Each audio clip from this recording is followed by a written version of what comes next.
Hello, everyone. I'm Siri Vaith, Executive Director of Cystic Fibrosis Research Incorporated, and it is my pleasure and honor to welcome you to the second of our four-part series on financial planning in the CF community.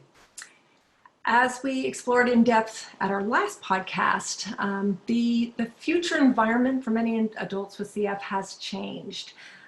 There's, especially for those who are able to use Trikafta, there is a shift from possibly in the past thinking your life would be much shorter than the average person's, and now there's this realization that the future might be stretching ahead, and that is so incredibly exciting, but also a new source of stress and anxiety for people who feel they have not planned for this.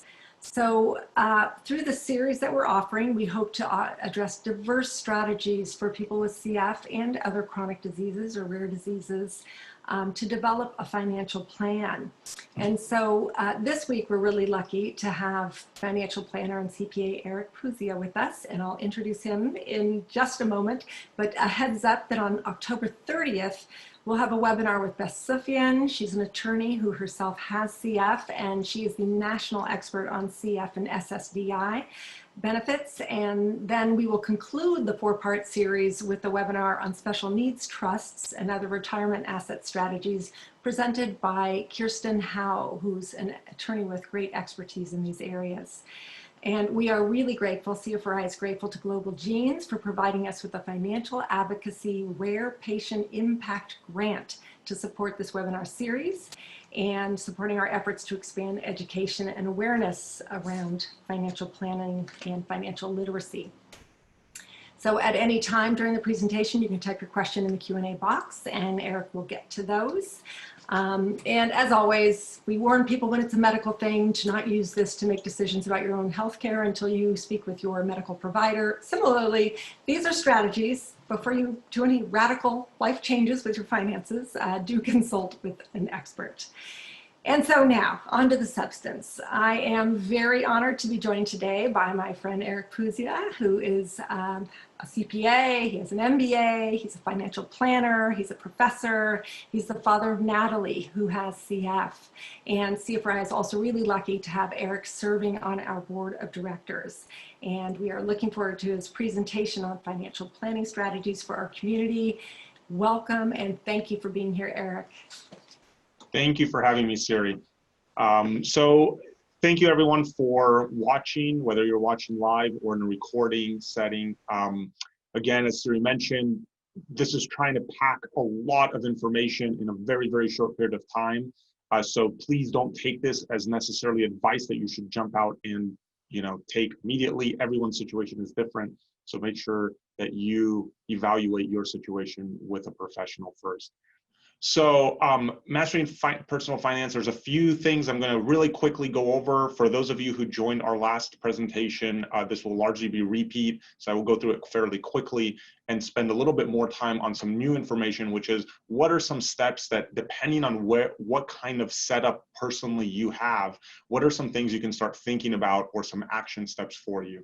So first, let's just kind of talk about mastering personal finance to begin with. This is one of those things that's simple, but not easy, if that makes any sense, right? So it's not terribly complicated, but life happens, and so this tends to be challenging. So first and foremost, what is our goal, right? The main thing that most people want to eventually have is focusing on income in retirement. You want to change early in your working years, where you're getting paid for your time and kind of your knowledge and what's called human capital, to later in your retirement years or when you no longer can work, and change that to financial capital. How much income do you need? It just varies for everyone. There's many things that it depends on. There's some things that decrease when you stop working. You don't no longer need to set aside money for retirement.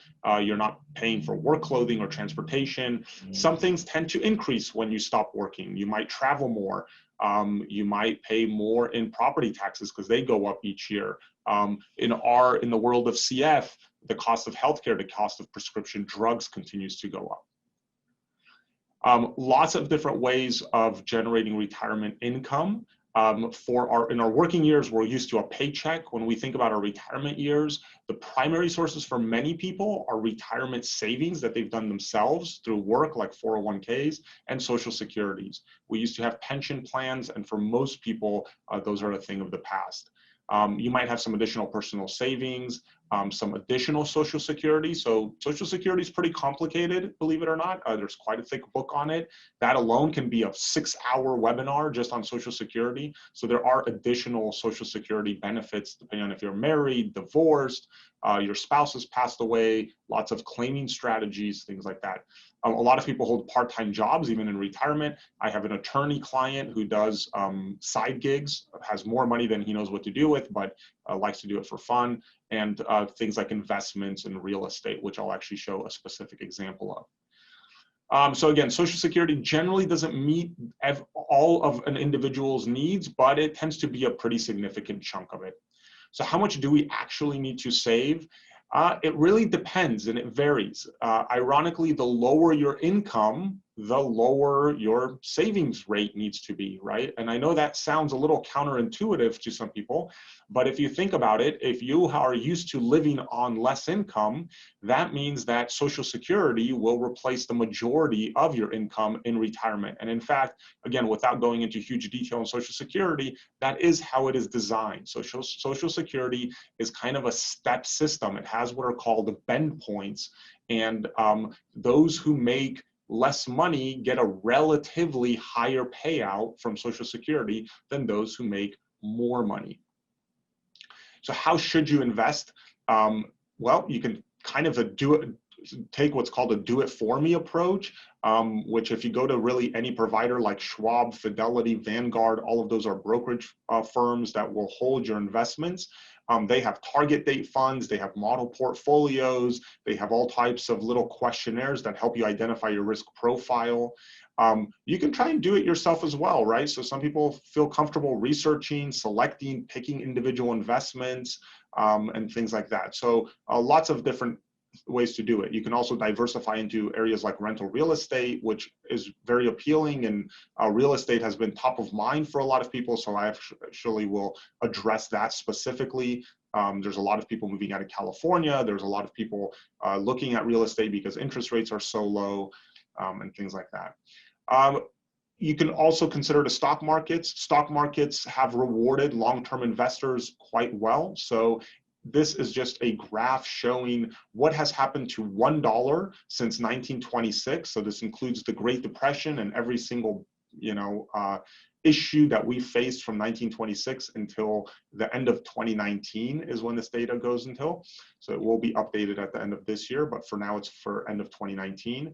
And as you can see, if you just kept your $1 in something that tracked inflation, your $1 would be worth around $14 today.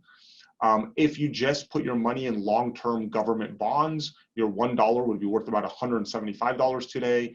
But if you put your $1 in what is considered one of the most volatile investments, I won't necessarily use the word risky because risky is a relative term. I will say the most volatile investments, which are small US companies, you can see that $1 has turned into over $25,000 in that period of time. So again, the more volatile investments you're willing to do, the more over a long period of time that you will generally end up with. So again, when I say long periods, my brain zeroes in on a number of 20 years, right? So that is a long period in investing. Anything less than 5 years in investing, you probably shouldn't be in the stock market because returns over a 5-year period are largely random. There isn't much pattern or any sort of predictability to returns over 5 years. There's much more predictability to returns over 10 to 20 years. There is a lot of good data on that. And so a lot of people don't understand that. They can't manage it. If you recall from our last presentation, this graph shows on the top part, right up here, you can see the 3 different colors, green, blue, and gray graphs. These are just showing different, if you invested in green in 100% stocks, in blue in 100% bonds, and in gray if you just broke it 50-50. And you can see these are over 1 year periods, over 5 year, what are called 5-year rolling periods. This data is from 1950 to 2019. So 5-year rolling periods means if I start on any day in that, what is that, 70-year window, if I start on any day and look back for the last 5 years, what was the worst annual return and what was the best annual return over a 5-year period, over a 10-year period, and over a 20-year period. And as you can see, over 1 and 5 years, the range is very wide. Over 20 years, it's much more tight, should I say, or academic. You can do a lot better predictability or predictions, have better predictions over 20-year periods than any other periods. Because investors tend to not stick around for 20 years, they move in and out of the markets. What we find over the last 20 years, this is going from 1999 to 2019, that the average investor, their annual return was one of the lowest. So you could have invested in just about any other asset class, real estate investment trusts, gold, S&P 500, you could have done a mixed portfolio, bonds, oil, international, even houses, and any of those did better than the average investor. So one of the things that people are talking about a lot right now is rental real estate. There's a lot of different ways you can get into rental real estate, anything from commercial, so think like owning a strip mall, to owning storage facilities and all of that kind of stuff, to residential. And there's lots of different methods of buying residential. One you might hear about is called the BRRRR method, which is buying, renovating, renting, refinancing, and then repeating that process. So people who have maybe a lot more knowledge or free time than they have money, that can be a good method to go about. There's turnkey method. People who have much less free time but a little bit more money can use turnkey, which is basically buying properties that already have tenants in place. And I'll actually show an example of that. And this will be a presentation in November by an attorney who specializes in trusts. But for those of us in this community where CF or some disease is touching our lives, special needs trusts, there's many, many different trusts. I would say probably hundreds of different trusts that are possible. Special needs trusts are focused on helping those who are ill. So I wanted to, so that was really like a 13-minute regurgitation of the presentation from last time. I wanted to really focus in on some things to think about or action steps that you can take today. And the audience for, within the CF community itself is so broad and so wide.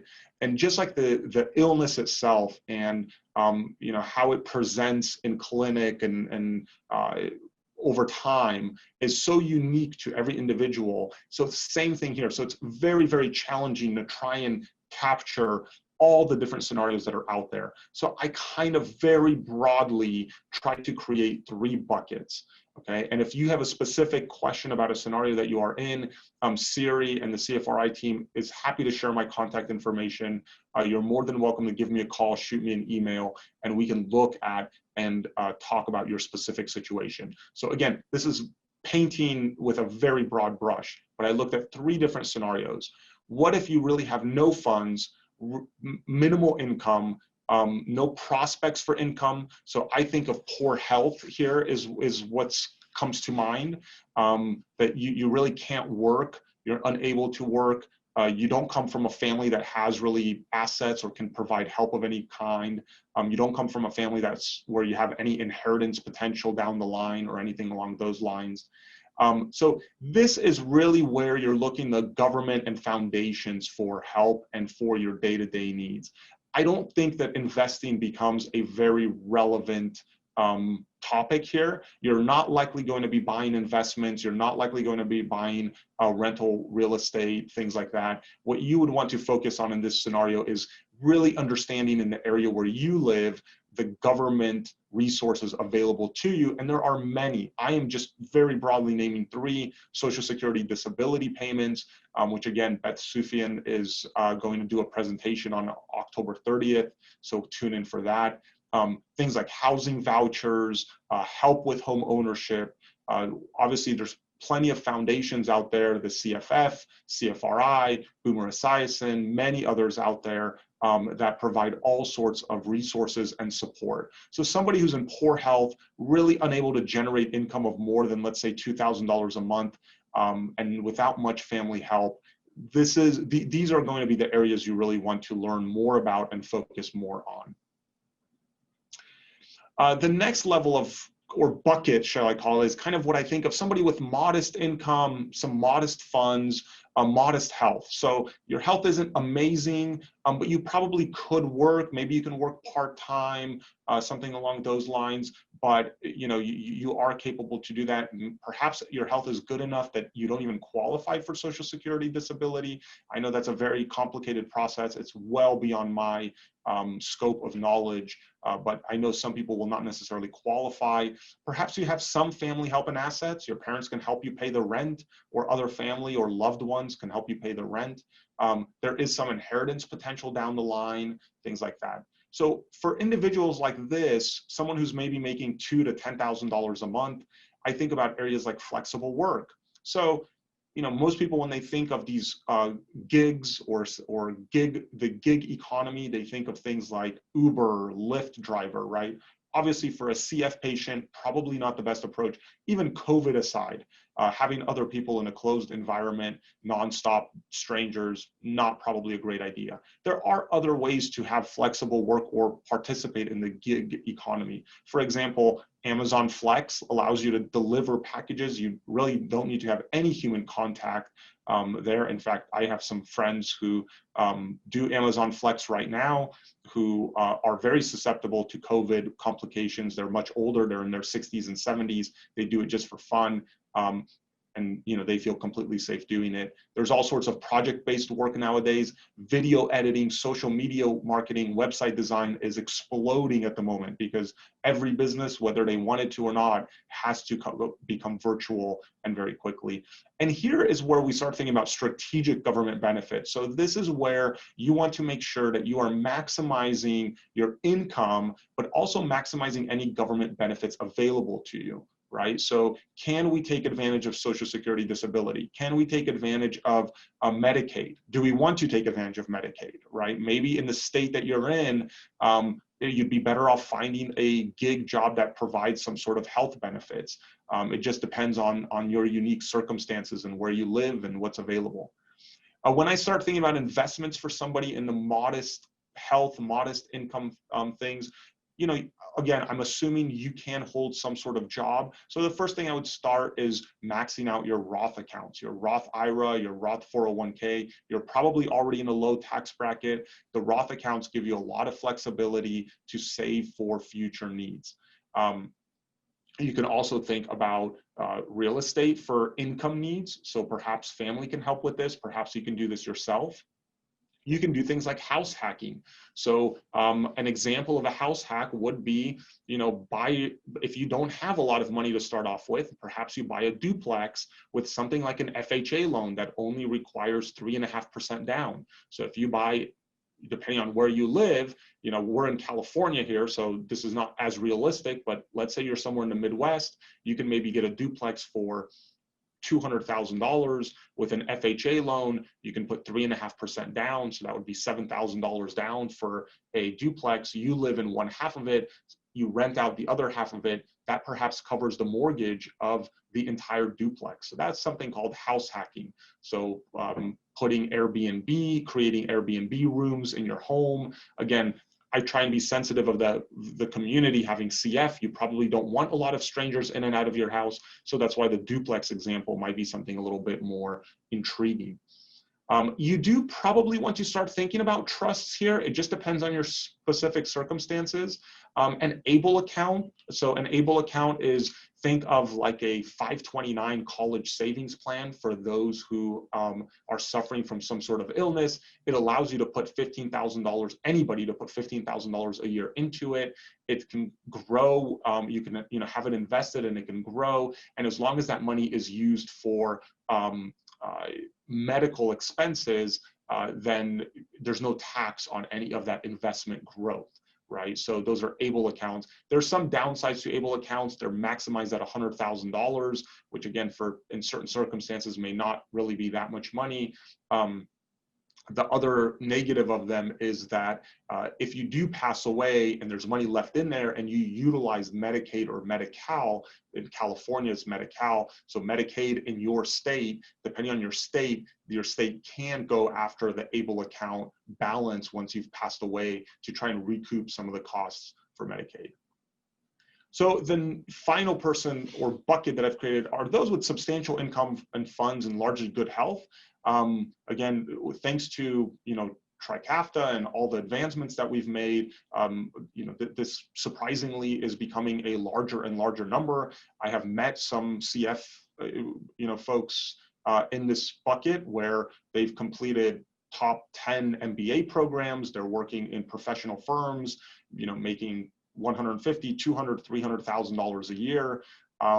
Doctors, right, and who have CF, all sorts of circumstances. So this is a real thing, and I think of this as somebody who's making over $10,000 a month, or they have family help or assets that are well north of $100,000, and inheritance well north of $250,000. So perhaps you have very good health. You're just not, the medications and your specific circumstances allow you to work full time. So again, focusing on in-demand skills, computer science, finance and accounting, sales, those tend to be high paying, very high in demand positions, even today, even in today's COVID economy.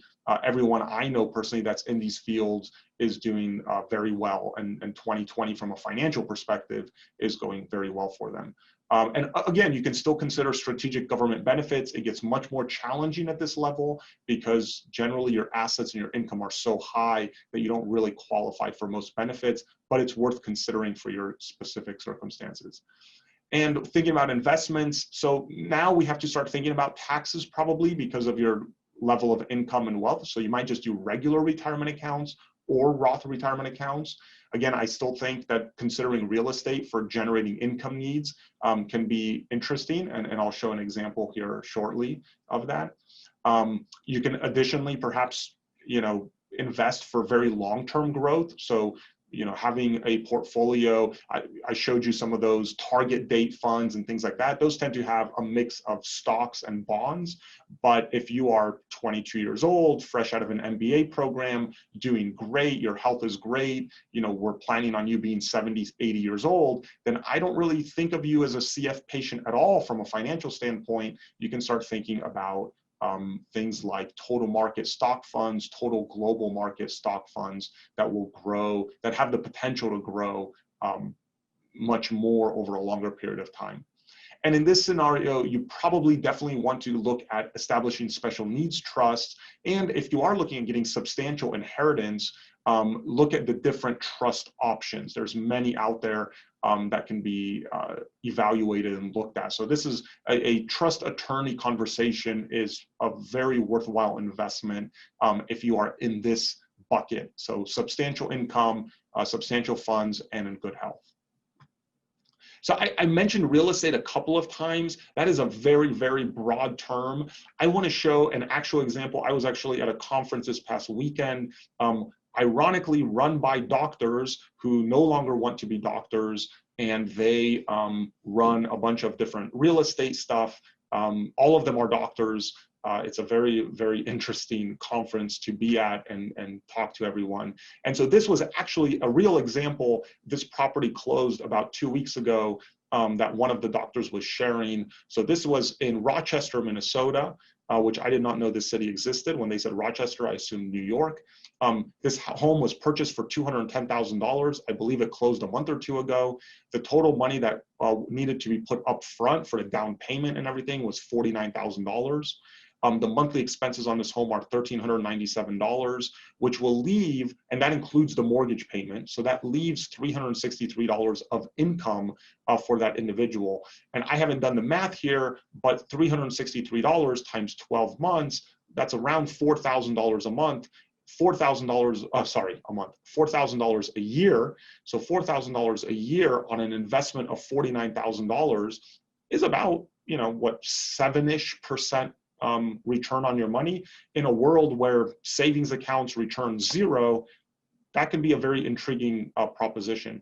On top of that, those monthly, the rent payment that comes, by the way, this home was rented for $1,700 a month. So that's how the monthly income gets generated. Actually, $1,760 a month was the exact rent amount. So part of that rent is also paying down the debt on this property. So once the debt has been completely paid off, the income from this property after all these different expenses, so property management, fixing things when they break, property taxes, insurance, all that good stuff, would be about $1,100 a month of income. So if you were to be able to repeat this over, let's say, 10 years and ended up with 10 properties, you can see this providing a pretty healthy level of income for the rest of your life. And obviously rents go up with inflation. So most of this income would adjust for inflation as well. So as Siri mentioned, I'm the father of a 6-year-old Natalie with CF. And this is one of the strategies that I'm implementing for her as well. So that when she kind of gets into her earning years without knowing what her health situation will look like at that point, she will have the benefit of perhaps $100,000, $150,000 a year of income that she doesn't necessarily have to work for. And one other fun fact, being in finance for such a long time and looking at so many different situations, usually if I'm going to find a target person whose finances are a disaster, who would you guess that it is? It's usually doctors. So ironically enough, doctors have some of the worst finances out there. And even though they make good money, the title of doctor comes with a lot of hair on it and a lot of issues. And so they're the ones that sometimes need the most help. So anyway, I thought that was a fun, interesting fact. So I'll switch it over to Q&A and we can go from there. Thank you, Eric. That was fantastic. I love that example at the end.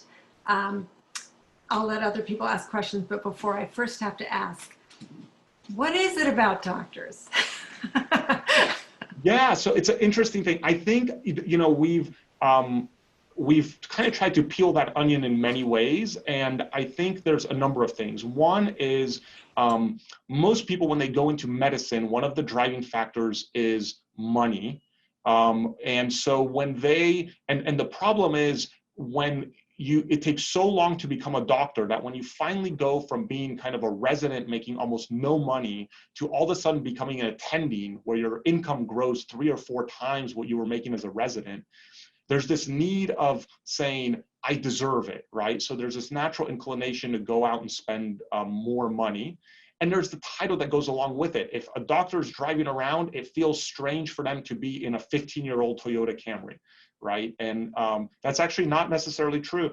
The very first doctor Natalie had when we were diagnosed, is Karen Hardy, who's now at Stanford. And one time, I saw her get into her car, and it's a old Toyota Prius, and I smiled very well, right? Because I said, okay, yes, you're in it for, the right reasons, right? But that tends to be it. It's just a title, and in society, we expect doctors to show a certain image, and they feel the need to show that image. And unfortunately, the finances don't work for that. I mean, keep in mind, Mike Tyson filed for bankruptcy, and he made something like $300 million. So it happens. It happens. Yes. We have questions. First question is, can you talk more about ABLE accounts? Sure. So ABLE accounts, which again, we could have a whole separate conversation on them there.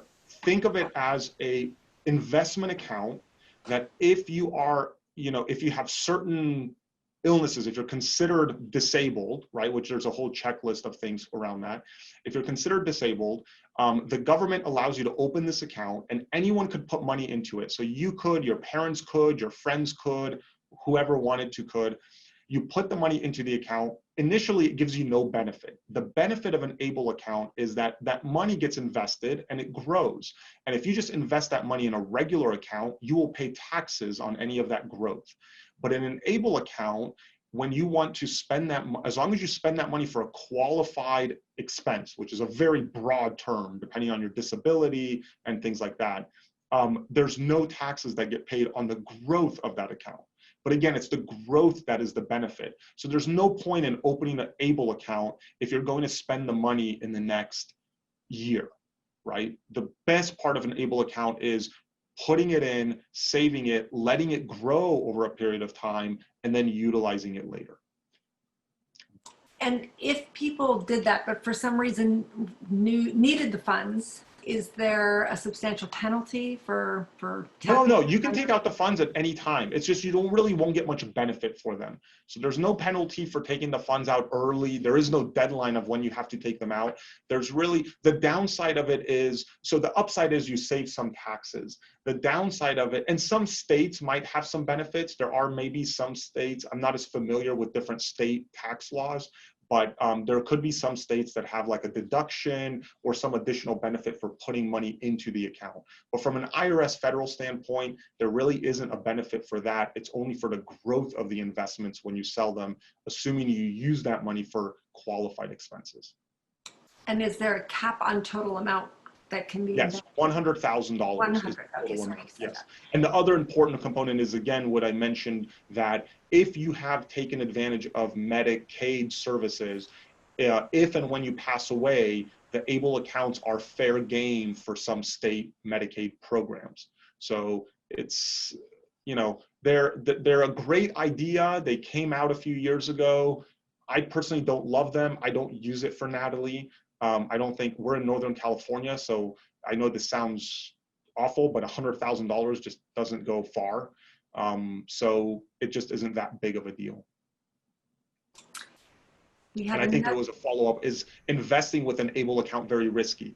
It is no different. So the account is just a shell. How you invest the money in them, that's what determines the risk. So whether the money is invested in your regular investment account at Bank of America or wherever you have your account, or it's invested in an ABLE account, makes no difference. So the account itself is simply, the name of it is what's called like a tax shelter. So it allows you to be invested without that. Other questions? Take on the other, you want to screen? Yeah, we can go. I don't know if we want to name them so the recording knows them, or if I should. So if a couple has about $200,000 in income and one child, how much should we be saving? Most times we live month to month. Yes, I mean, depending on where you live, that's so true, right? $200,000 sounds like a lot, but I can tell you, I know many people in California living on more than that who live month to month. So my general approach is that what I showed is that the more money you make, there was that step system, the more money you need to save. At $200,000 in income, I would expect you to be saving around $25,000 to $30,000 a year. It depends on your age, it depends on your risk tolerance and things like that. But you should be, you should generally, at minimum, be pretty close to maxing out, certainly maxing out your 401ks up to the point where your company matches, because that's free money. So that should be a no-brainer. And that kind of would probably get most people to around $20,000 if you have two working adults. If this is the income of one person, well, then just maxing out your 401k, assuming you get a company match, would probably get you in that $24,000, $25,000 range. So, but yeah, it's tough. I'm not saying that lightly. I know that a lot of people might think that's a lot of money, and it's not really in certain areas. Strategies for paying debt like student loans. So yes, so I'm a professor. The first thing I tell my students on day one is, please consider if you should be in school. Some students hate me for that. I get some horrible reviews because I encourage people to drop, right? I think school is an investment. Your degree, your school is an investment. If you have plenty of money and you can do whatever you want, go for fun, that's great. If you don't, really think of school like an investment, right? It's one piece of a puzzle. I know tons of people who graduate with degrees and end up going to jobs where they're making $15, $16, $17 an hour, right? So first and foremost, before you ever get into student loans, please, please, please consider what degree you're getting, what school you're getting from. Check their statistics, ask for career service statistics, ask their career services for their statistics of what jobs you get, what companies come, and how much do they pay. For paying down student debt, I mean, a lot of it is just going to be making sure your budget allows for it. There are income-based repayment programs. So we do this a lot for doctors. So doctors nowadays, to get fully through school as a doctor costs about $500,000, $500,000. Most doctors that have $500,000 loans, if they do not become surgeons, you know, a surgeon might make $500,000, $600,000. A regular doctor, like family doctor, might make $250,000. I know that sounds like a lot. $500,000, $250,000 of income. You're not going to make. You're going to be a starving doctor for a long time, right? So in those scenarios, and you can apply this even if you're not obviously a doctor. But what you can do is join a 501c3, a nonprofit organization. Then usually if you work for a certain period of time, you get those loans forgiven. You can go on what's called income-based repayment plans, where you make payments based on your income level, which might be as low as nothing. And then after 20 years, they get forgiven. Right? So it really depends on individual circumstances. The only thing I would really caution about student loans is be very careful when you refinance that you understand if you have a government loan, that has a lot more protections than when you refinance into a private loan. So sometimes people get attracted to advertisements and lower interest rates, but if you have a private loan, then some of those income-based repayment programs where the loan is forgiven are not available to you. So really think about that. Do you have ideas on how to catch up on 401k if you are behind?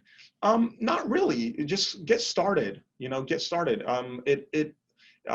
Investing is an exponential function. So if you think about those back to you know, high school math, it's that function that kind of starts really flat and then takes off like a hockey stick.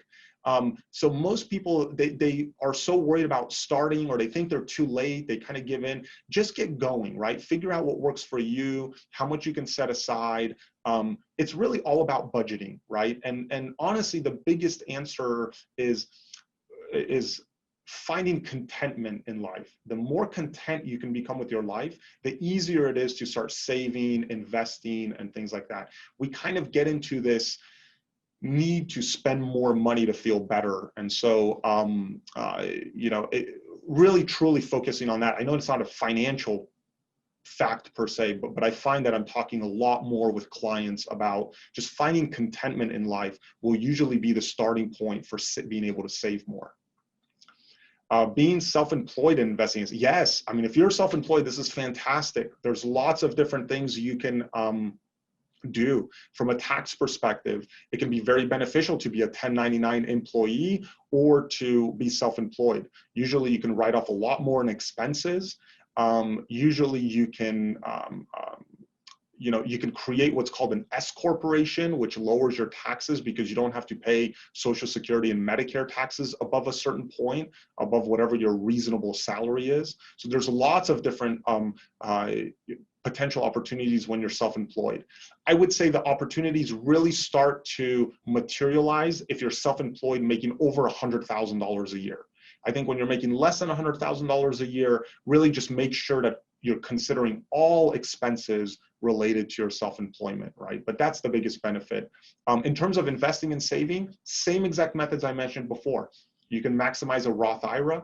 You can create your own 401k. These are very easy. They're called solo or individual 401ks.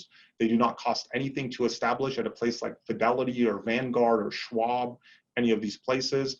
And you can set aside actually a lot more money. You can set aside $57,000 per year instead of the limit that most people have in their head of $19,500. So you can save a lot more when you're self-employed. If I get sick and can't work, should I do a forbearance or deferment? And so I assume this goes back to the student loans.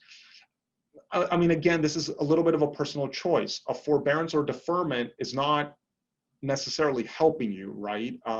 Generally, interest will continue to accrue. So I will give an example. I had, this person didn't get sick, but I had a gal call me. She had just finished, she had gone to USC. She had finished her bachelor's degree at USC and gone to dental school at USC. And she had just finished and had $600,000 of student loans. So the interest alone per month on that is about $3,500 a month, okay? Just in interest. So that doesn't even touch the $600,000. And she had an opportunity to do forbearance or deferment. And my advice was absolutely try not to, do everything possible not to, because it, again, just like savings is an exponential function. So it's slow for a really long period of time, and then it just takes off. It's almost magical the way it takes off. The same thing with debt. So except debt works against you.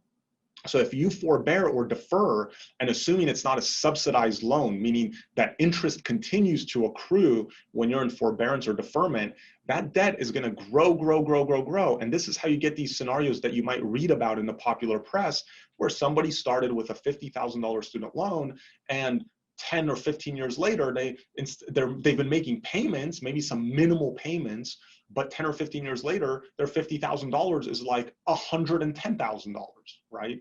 And the reason for that is because usually they had periods of deferment, forbearance, other issues like that. So, you know, if you're sick and can't work and you don't have the choice, you don't have the choice. My general approach on debt, so when I think of debt, the worst kind is credit card debt. But student loans don't fall too far behind. I know some people think of them as investments. Yes and no, right? Again, if you're going to go and spend $500,000 to go and become a surgeon, that's an investment, right? You will get a return on that income. If you're going to go, you know, for your undergraduate degree to Harvard for $200,000 to learn history, nothing against history, I love history, but probably not a great idea, right? Unless you're able to get financial aid. And when I say financial aid, I mean grants, scholarships, right? Financial aid includes loans. So I've talked to some people who thought financial aid is not loans. It is loans. So be very careful about that as well. So, you know, it's specific to circumstances. I prefer to get debt paid off. I think of debt as kind of your house being on fire. So my focus is paying off that debt, putting out the fire, right? That is kind of my take on debt. Should I invest first or pay debt off first? Broadly speaking, without going into the specifics, I would say, you know, pay off debt first, because you're unlikely to ever get a return. When you pay off debt, you basically have a guaranteed rate of return, because whatever interest rate is on that debt, when you pay off even $1 of it, that's your rate of return guaranteed. Pretty much you cannot use the word guaranteed in investing, right? So if somebody's paying an average student loan nowadays, a government student loans is maybe 5 or 6% interest. To get 5 or 6% return in today's world is incredibly tough, incredibly tough. So if I can get a guaranteed 5 to 10%, I would much rather pay that off first, right? But you can do a mix of the two just to kind of get the ball rolling, get things started. I do use debt. Don't take it, you know, I mean, I've personally have hundreds of thousands of dollars of things like real estate debt. But again, that's debt that kind of generates income. So, you know, and I'm not in a hurry to pay that off because there's a tax benefit to it. It's very low interest, things like that. So I use debt in a positive way as well. I don't want to make it all sound bad, but credit card debt, student loans, those tend to be the things I focus on and make sure to get rid of as quickly as possible. We had somebody who was shy who texted me. Excellent. And the question is, how does it work with a financial planner? This makes me want to have a consultation. Is that something I can do? Find a financial planner, have a consultation, or is it always a long-term relationship? No, absolutely it's not. And so first and foremost, understanding the financial planning industry, there is no such thing as a financial planner. It is just a made-up word. So there is no legal definition of financial planner. Because of that, you have to be very careful and very thoughtful. An insurance salesman or woman can call themselves a financial planner. right? There's lots of different ways to get paid. So you have to be very careful and thoughtful. Big questions you can ask is, one, is this person a fiduciary? So for example, in my business and the way I operate, I am legally a fiduciary, meaning I have to act in my client's best interest. And that is a legal standard under which I fall. So that can be, one way to look at it. There are plenty of financial planners. I know one very well, a gal named Autumn Cruz over near Berkeley, who does hourly type of work where she'll sit down and come up with look at your situation, come up with a plan, and then she kind of hands it off to you and does that. Candidly, I find that for most humans, that works very poorly, because the second that plan is received, it's put on a shelf somewhere and it collects dust for the next 5 years, right? So I always compare my work. Ironically, I don't really do anything, there's no secrets that I really keep. I can tell you all the secrets on day one and let you know exactly what's going to happen. What mostly I do is hold people accountable. I compare myself the closest to, I have a personal trainer. I can find all the information about working out online. There's YouTube videos galore. There's tons of information. Gyms, I can join 24-hour fitness for like $300 through Costco for 2 years. They're bargains. But am I going to show up? Am I going to do it? The answer is no. So I pay my personal trainer because then I have a date, I have to show up, he tells me what to do, he keeps me from getting injured, things like that. That's how you should think of a financial planner. There are absolutely hourly planners out there who will just do a one-off consultation. But again, what I find almost 90% of the time is that as soon as that consultation is done, no action actually happens, right? Inertia is a very powerful human thing. So that's something just to think about, but lots of different ways. And you're welcome to contact me and I can, put you in touch with somebody depending on the area you're in. Also give you some other resources that you can look. There's some online resources on vetted financial planners so you understand what you're getting into. Fantastic. That's a great analogy. Okay, we have one more question, and then I think this has to be the last one based on time. But again, for people who are listening, if you want more information, Arek has kindly offered to share his email address, which we can get to you.